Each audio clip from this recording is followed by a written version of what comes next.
Assalamualaikum warahmatullahi wabarakatuh. Bismillah, alhamdulillah, wassalatu wassalamu ala rasulillah, wa ala alihi wa sahbihi wa mawalah. Saudaraku sekalian dimanapun kita berada, semoga kita semua selalu diberikan kesehatan baik jasmani maupun rohani. Dimudahkan segala urusan kita, dijauhkan dari musibah, penyakit, dan mara bahaya. Kita selalu dijadikan orang yang beruntung dimanapun dan kapanpun kita berada. Pada kesempatan kali ini kita akan membahas nasab. Apakah nasab ini bagian dari hal penting dalam agama Islam? Atau hanya sebatas komplimen atau tambahan dalam beragama? Dan atau bahkan sama sekali tidak penting yang justru menghambat perjalanan spiritual seseorang. Saudaraku sekalian, mungkin kita sering mendengar istilah nasab. Mungkin pada saat kita mau berteman, mau mencari jodoh, orang tua kita biasa memberi batasan pilihan kita. Nah, kalau memilih jodoh, tolong diperhatikan nasabnya. Nah, nasab ini biasa dianggap sesuatu yang sakral oleh sekelompok kecil masyarakat. Walaupun kebanyakan masyarakat juga tidak memperdulikan sebuah nasab. Nah, lebih jelasnya, mari kita kupas seperti apa pengertian dari nasab. Dari sisi bahasa, nasab adalah sebuah hubungan kekerabatan. Dan ini terdapat hubungan antara kedua belah pihak dan saling berkaitan. Misalkan saya dengan ayah saya, ini dua belah pihak, ini berkaitan. Berarti bapak dengan anak, atau anak dengan bapak, atau kakek dengan cucu. Ini saling berkaitan. Nah, dari sisi istilah, nasab adalah hubungan atau ikatan, kesetaraan, atau ada sisi kesamaan, baik dari gen atau dari faktor-faktor yang lain. Ini pengertian nasab secara istilah.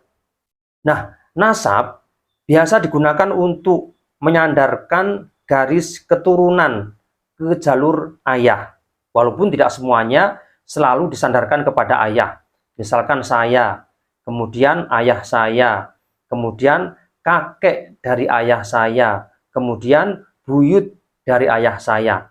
Ini yang biasa digunakan oleh masyarakat di seluruh dunia. Dan menurut ahli nasab Arab, maka nasab atau sandaran hubungan kekerabatan atau hubungan darah ini dinisbatkan atau disandarkan kepada jalur ayah. Nah, sebagai contoh misalkan Fulan Agus bin Prabu, berarti Pak Agus ini anaknya Pak Prabu. Kemudian mbahnya lagi bin Umar, anaknya Mbah Umar. Ada 3 garis keturunan di situ dan saling mengikat. Nah, nasab juga biasa digunakan untuk membuat istilah ikatan darah. Bukan hanya anak, ayah, kakek, buyut ke atas. Bukan hanya itu. Tapi juga biasa disematkan untuk hubungan darah misalnya paman, bibi, saudara laki-laki, atau saudara perempuan kita, dan sejenisnya, yang tentunya semuanya masih berhubungan darah dengan kita. Sehingga nasab ini berfungsi untuk mengikat hubungan kekerabatan atau hubungan kekeluargaan, yang tentunya masih ada sambung darah, ada aliran darah di situ. Nah, dengan seperti itu, maka nasab ini jelas. Dia itu keturunan siapa, anaknya siapa, cucunya siapa, cicitnya siapa, ini jelas. Nah, ini fungsi dari menyebutkan nasab. Nah, lalu apakah ada dalil yang menjelaskan tentang nasab? Saudaraku sekalian, banyak dalil yang menjelaskan tentang adanya nasab, baik dari Al-Qur'anul Karim maupun dari hadis Nabi Muhammad SAW. Misalkan dalil dari Al-Quran, kita ambilkan dari Al-Quran Surah Al-Furqan ayat 54 yang berbunyi, A'udzu billahi minasyaitonir rajim, wa huwallazi khalaqa minal ma'i basyara faja'alahu nasaban wa sihra wa kana rabbuka qadira. Yang artinya, dia Allah, zat yang menjadikan air menjadi manusia, dan Allah lah yang menjadikan manusia itu nasab atau garis keturunan atau memiliki keturunan, wasihra, dan saling mengikat mertua atau menantu, wa kana rabbuka qadira, dan Allah Maha Kuasa atas segalanya. Ini salah satu dalil dari ayat Al-Quran. Nah, sekarang dalil dari hadis Nabi Muhammad SAW. Salah satunya adalah hadis yang diriwayatkan oleh Imam Abu Dawud yang berbunyi, tungkahul mar'ah li arba'in li maliha wa li hasabiha wa jamaliha wa li diniha fadfar bidzatid din taribat yadak. Wanita itu dinikahi karena ada 4 faktor atau 4 pertimbangan. Yang pertama, dari sisi hartanya. Mungkin dia kaya, dia berkarir sehingga memiliki ekonomi yang mapan, dan ini juga bagian pilihan Rasulullah SAW pada saat menikah dengan Sayyidah Khadijah Kubro. Kemudian yang kedua, perempuan yang kita nikahi, bahan pertimbangannya yaitu karena garis keturunannya, yaitu hasabiha. Kemudian yang ketiga, wajamaliha. Kita menikahi perempuan, pada umumnya kita cari kecantikannya atau fisiknya.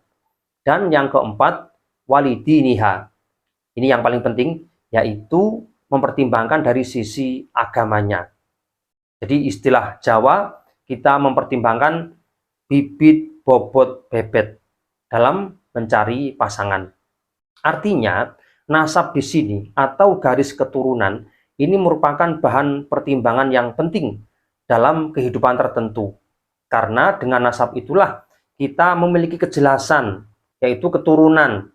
Kita tidak mengalami kerancauan dalam garis keturunan kita. Oleh karena itu, kita dianjurkan untuk mencari pasangan yang jelas nasabnya. Ayah ibunya jelas, kakek buyutnya jelas, semuanya jelas, dan dari keturunan orang yang baik-baik. Nah, sekarang status nasab. Apakah nasab ini penting dalam kehidupan kita? Saudaraku sekalian, penting untuk diketahui bahwa nasab ini sangat penting untuk kita ketahui. Kita harus tahu ayah kita, kakek kita, sampai ke atas.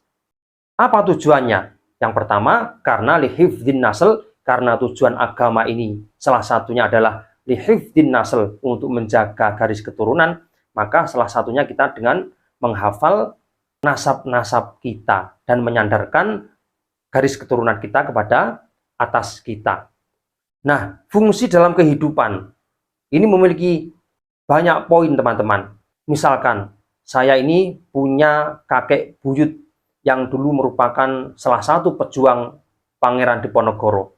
Maka, dengan mengetahui nasab itu atau garis keturunan itu, semangat perjuangan dari Pangeran Diponegoro ini akan muncul dalam benak kita, dalam hati kita, sehingga kita bisa meneruskan perjuangan, memiliki jiwa pejuang, atau memiliki ruhul jihad.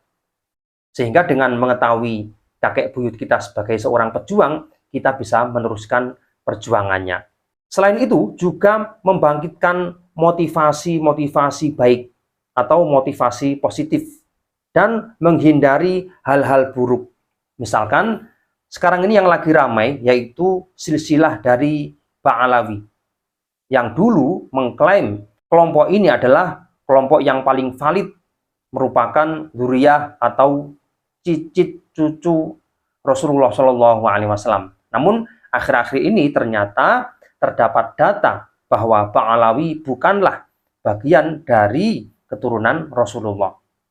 Nah, fungsi mengetahui nenek moyangnya, misalkan saya mengetahui bahwa saya ini bagian dari cucu cicit Rasulullah, maka paling tidak dari sisi positifnya, jika saya mau melakukan hal-hal buruk, saya akan malu karena saya harus menjaga nama baik dan martabat nasab saya. Kemudian selain itu, saya juga berusaha sekuat tenaga, semampu saya untuk menjalankan hal-hal baik yang dilakukan oleh nenek moyang saya. Ini fungsi dari mengetahui nasab sekaligus menjaga nasab kita. Nah, kemudian apakah nasab baik ini hanya selalu disandarkan kepada Rasulullah Shallallahu Alaihi Wasallam? Ternyata tidak, teman-teman. Jika kita lihat dari pengertian keluarga Rasulullah atau yang biasa disebut dengan Ahlul Bait, yaitu keluarga Rasulullah, banyak definisi-definisi yang keluar di situ. Yang pertama misalkan, yang disebut dengan keluarga Rasulullah yaitu mereka terdiri dari Bani Hashim dan Bani Muthalib ke bawah. Kemudian versi kedua, pengertian Ahlul Bait atau keluarga Rasulullah yaitu mereka dari keturunan Bani Hashim hingga Bani Ghalib. Kemudian versi ketiga yang disebut dengan Ahlul Bait yaitu keturunan dari istri-istri Rasulullah. Tentunya dari suami Rasulullah kemudian memiliki anak-anak. Nah, ini disebut dengan dzurriyyah Nabi atau Ahlul Bait. Kemudian pengertian yang keempat yang muncul yaitu yang disebut dengan Ahlul Bait, pengikut Rasulullah Shallallahu Alaihi Wasallam hingga hari kiamat tanpa melihat jalur darah. Tidak harus keturunan asli, tapi selama dia menjadi pengikut Rasulullah, maka juga bisa disebut dengan Ahlul Bait atau keluarga Rasulullah. Kemudian makna yang kelima yang muncul pengertian dari Ahlul Bait yaitu orang-orang yang bertakwa, yang terdiri dari umat Rasulullah Shallallahu Alaihi Wasallam, maka dia disebut dengan Ahlul Bait. Sehingga siapapun kita yang memiliki jalur baik langsung kepada Rasulullah Shallallahu Alaihi Wasallam atau orang-orang baik, orang-orang solih terdahulu, maka dipastikan kita memiliki nasab yang baik atau jalur keturunan yang baik. Nah, lalu kemudian apakah ada bedanya seseorang yang memiliki nasab baik dan nasab yang tidak baik? Tentunya ada. Dari sisi ilmu genetik, jika seseorang dilahirkan dari keluarga yang cerdas, kakek buyutnya ini orang-orang yang cerdas, maka dia juga menjadi orang yang cerdas karena memiliki gen yang baik, memiliki gen yang bagus. Begitu juga sebaliknya, jika dia dilahirkan dari orang jahat, orang yang bodoh, orang yang memiliki IQ rendah, maka dia pun juga memiliki hal yang sama dengan kakek buyutnya. Oleh karena itu penting untuk kita mempertimbangkan nasab dan menjaga nasab kita. Namun, di dalam Islam tidak ada istilah kasta atau strata sosial dari masyarakat. Misalkan ini keturunan dari A, ini keturunan dari B, maka dia memiliki hak istimewa daripada keturunan yang lain. Dalam Islam tidak ada seperti itu. Misalkan ada saudara kita yang mengenal istilah kasta, dimulai dari kasta Brahmana, kemudian kasta Ksatria, kasta Paria, dan kasta Sudra. Nah, di dalam Islam tidak ada. Di dalam Al-Quran dijelaskan, Inna akramakum indallahi atqakum. Sesungguhnya orang yang paling mulia di antara kalian semua, yaitu orang yang paling takwa di antara kalian semua. Artinya, barometer atau ukuran orang yang mulia di dalam Islam adalah sebuah ketakwaan dan ketaatan kepada Allah Subhanahu wa Ta'ala.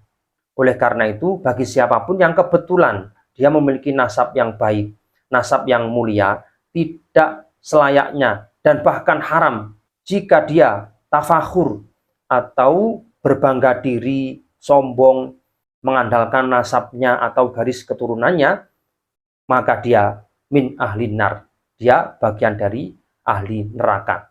Nah, lalu bagaimana sikap kita terhadap nasab itu?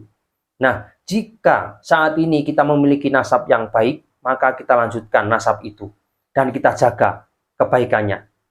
Jika ada yang kurang baik, maka kita benahi. Misalkan ada budaya-budaya yang kurang baik dari garis keturunan kita, maka kita hilangkan dari kita sendiri.